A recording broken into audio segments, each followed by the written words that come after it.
সুপ্রিয় দেশবাসী, আজকে বাংলাদেশ এবং নেপালের মধ্যে একটি ম্যাচ অনুষ্ঠিত হতে যাইতেছে।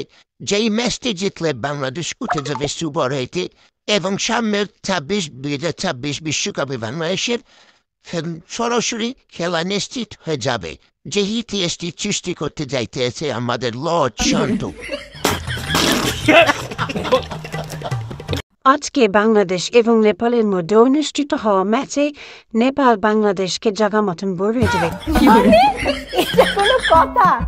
এই প্রথম বাংলাদেশ একটি নতুন ইতিহাস সৃষ্টি করতে যাইতেছে।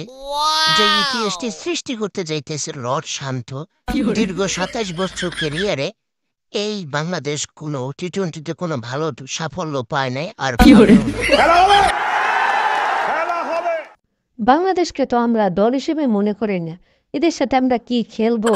আমরা প্রায় আফ্রিকারই ভরে দিয়েছিলাম, আর বাংলাদেশ তো একটা আউটসাইড দল। আমি বিশ্বাস করি না। ভাতিজা, ম্যাচ হারার আগে সবাই ওগুলোর ওই কথাই হয়, কিন্তু যখন আমরা সবাইকে ম্যাচ খেলায় ভরিয়ে দিই তখন সবাই আমার ভুল হয়েছে, ক্ষমা করবেন এই কথাটা বলে। যেমন আমরা নেদারল্যান্ডকে ভরিয়ে দিয়েছিলাম না, তেমন তোমাদেরকে আমরা নেদারল্যান্ডের মতন জায়গা মতন এক খেলায় ভরিয়ে দেবো।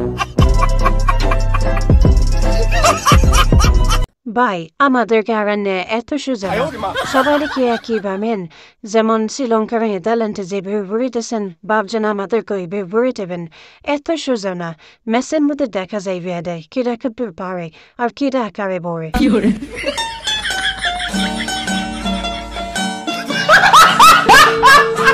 আসলে আমি যদি ওদিনকে টাইম আউট না করতাম তাইলে হয়তো বাংলাদেশ চ্যাম্পিয়ন ট্রফি খেলতে পারতো না। যে যাই বলুক, আমি আমার মতন কাজটা করছি, এতে যত সমালোচনা হোক না কেন। আর আমার আর তামিমের দ্বন্দ্বটা হইতেছে আমার বিয়ের পরে, এবং আমাদের দ্বন্দ্বটার মূল কারণ সবচেয়ে পেস বাজাইছে আমাদের পাপন ভাই।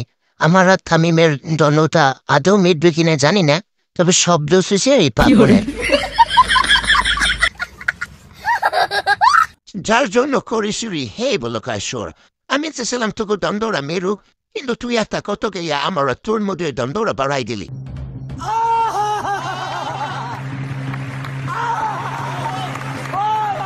এই শালায় আদৌ কি মানুষ না অমানুষ আমি জানি না। শালার মনে হয় মরার ভয় নাই। শালা সব সময়ের মধ্যে সবসময় প্লেয়ারের মধ্যে দ্বন্দ্ব বাজাই দেয়। যেমন আমার আর সাকিবের মধ্যে একটা দ্বন্দ্ব বাজাই দিচ্ছে। যেমন আমার অবশ্য নেওয়াই কেছে এবং ইমরুল কাজরেও আরও দলের বাইরে রাখছে অবসর নেওয়ার ফোনে। সালার বছর আর আমি সামনের বছর বিসিবি সভাপতি ওই আলার পাল্লার নেটওয়ার্কের বাইরে লাথি মেরে আলাপ।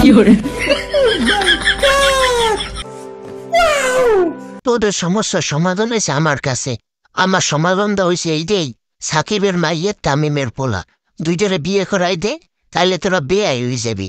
তাইলে আর তোকে মতো কোনো দ্বন্দ্ব থাকবে না। এর চেয়ে ভালো সমাধান আমার মনে হয় না যে আর কেউ দিতে পারবে। ভালো হয়ে যাও, তোমাকে আমি অনেক সময় দিয়েছি, তুমি ভালো হয়ে যাও। বাংলাদেশে তো আমরা দল হিসেবে গুনায় ধরি না, ওগুলো যে কি খেলবো আমরা মাথায় কাজ করে না। আসলে আমরা ওদের সাথে অনায়াসেই জিতবো। এত বছর ধরে এত চেষ্টা করলাম নিজেকে লুকায় রাখার, আর পারলাম না। আপনাদের কারণে বাইরে আসতেই হইল আমার। আসলে ভাই, তোমার তো আর দোষ দিয়ে কোনো লাভ নাই। ম্যাচ শুরু হওয়ার আগে সবাই আমাদেরকে একই কথা বলে, কিন্তু ম্যাচ যখন শেষ হয়, যখন আর কি আমরা ওই দলের সাথে জিতি, তখন এই রকমের কথা বলে। তখন আমার আবেগে কাজ করছে, বিবেক কাজ করে নাই।